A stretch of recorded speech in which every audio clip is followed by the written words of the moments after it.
കൊച്ചു ത്രേസ്യ പുണ്യവതി നിന്നിൽ റോസാപുഷ്പം പോലെ ഹൃദയം. ചെറുപുഷ്പമൊഴികൾ.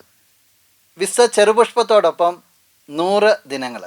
5-ാമത്തെ ദിവസമായ ഇന്ന് നമ്മൾ ശ്രവിക്കുന്ന കൊച്ചുത്രേസ്യയുടെ വാക്യം, സൃഷ്ടികളുടെ സ്നേഹത്താൽ ആകൃഷ്ടയാകുന്ന ആത്മാവിന് ദൈവത്തോട് ഗാഢമായ ഐക്യം പ്രാപിക്കാൻ എങ്ങനെ സാധിക്കും? നമുക്ക് പ്രാർത്ഥിക്കാം. ഇഹലോക ജീവിതത്തിൽ മാലായിക്കടുത്ത പരിശുദ്ധിയുടെയും ആധ്യാത്മിക ശിശുത്വത്തിൻ്റെയും ദൈവത്തിനനുസരിച്ചുള്ള പൂർണ്ണമായ കയ്യാളിപ്പിൻ്റെയും ദർപ്പണമായ വിശുദ്ധ കൊച്ചുത്രേസ്യയെ ഞങ്ങളെ നീ ദയോടെ തൃക്കൺ പാർക്കണമേ. ഞങ്ങളുടെ കാര്യങ്ങളെല്ലാം നിന്നെ ഞങ്ങൾ ഭരമേൽപ്പിക്കുന്നു. ഞങ്ങളുടെ അരിഷ്ടതകളെല്ലാം നിൻ്റേതായി നീ സ്വീകരിക്കണമേ.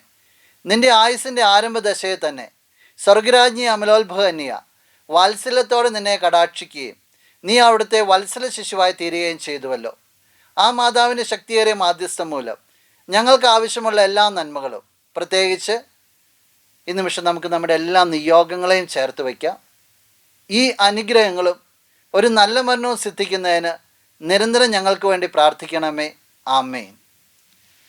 നമ്മുടെ കർത്താവ് ഈശോ മിശിഹായുടെ കൃപയും പിതാവായ ദൈവത്തിൻ്റെ സ്നേഹവും പരിശുദ്ധാത്മാവിൻ്റെ സഹവാസവും വിശുദ്ധ കൊച്ചുത്രേസ്യയുടെ പുഷ്പവർഷവും നിങ്ങളെല്ലാവരോടും കൂടെ ഉണ്ടായിരിക്കട്ടെ, ഇപ്പോഴും എപ്പോഴും എന്നേക്കും.